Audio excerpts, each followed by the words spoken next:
ഒഡീഷയുടെ ചരിത്രത്തിലെ വലിയ കഞ്ചാവ് വേട്ടയാണ് അലൻരാജ് സിൻഡിക്കേറ്റിനെ കുടുക്കിയ ഓപ്പറേഷൻ. കോരാപുട്ട് പോലീസിന്റെ നേതൃത്വത്തിലായിരുന്നു റെയ്ഡ്. വനത്തിൽ രക്ഷപ്പെട്ട അലനെയും സംഘത്തെയും മണിക്കൂറുകൾ നീണ്ട പോരാട്ടത്തിലാണ് കുടുക്കിയത്. ആന്ധ്ര മേഖലയിൽ നിന്ന് പരജപടപാത വനമേഖലയിലേക്ക് കഞ്ചാവ് സിൻഡിക്കേറ്റ് താവളം മാറിയെന്ന വിവരം ലഭിച്ചതു മുതൽ ഒഡീഷ പോലീസ് ജാഗ്രതയിലായി. ആദിവാസികളിൽ നിന്ന് ലഭിച്ച രഹസ്യവിവരങ്ങളുടെ അടിസ്ഥാനത്തിൽ പദ്ധതി ആസൂത്രണം ചെയ്തു. ഘോരവനത്തിനുള്ളിൽ ജലാശയത്തിന് നടുവിലെ ദ്വീപിലാണ് അലൻ സിൻഡിക്കേറ്റ് ഹെറോയിൻ നിർമ്മാണ ലാബ് ആരംഭിച്ചത്. ബോട്ടുകളിൽ ദ്വീപിന്റെ പല ഭാഗങ്ങൾ പോലീസ് വളഞ്ഞു. ഓപ്പറേഷൻ മനസ്സിലാക്കിയ അലനും സംഘവും വനത്തിലേക്ക് കടന്നു.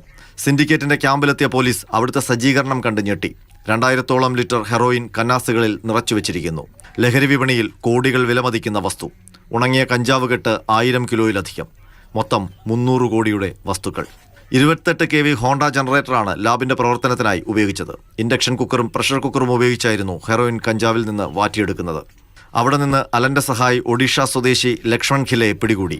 തുടർന്ന് വനത്തിൽ 30 മണിക്കൂർ നീണ്ട തിരച്ചിലിനും ഏറ്റുമുട്ടലിനും ശേഷം അലൻ രാജും സംഘവും കുടുങ്ങി. അലന്റെ സഹായികളും തിരുവനന്തപുരം സ്വദേശികളുമായ കിരൺ, ആനന്ദ്രാജ്, ബിത്തു എന്നിവരും ഒഡീഷ സ്വദേശി സാധു പങ്കുയുമാണ് പിടിയിലായത്. അലന്റെ വിവരങ്ങൾ തേടി കഴിഞ്ഞ ദിവസം ഒഡീഷ പോലീസ് തിരുവനന്തപുരത്തെത്തിയപ്പോഴാണ് കഞ്ചാവ് രാജാവ് അകത്തായ വിവരം കേരളം അറിയുന്നത്. അലൻ കുടുങ്ങിയതോടെ കേരളത്തിലേക്കുള്ള കഞ്ചാവ് കടത്തിന് കുറച്ചു കാലത്തേക്ക് അറുതി വരുമെന്നാണ് എക്സൈസ് കേന്ദ്രങ്ങൾ പറയുന്നത്.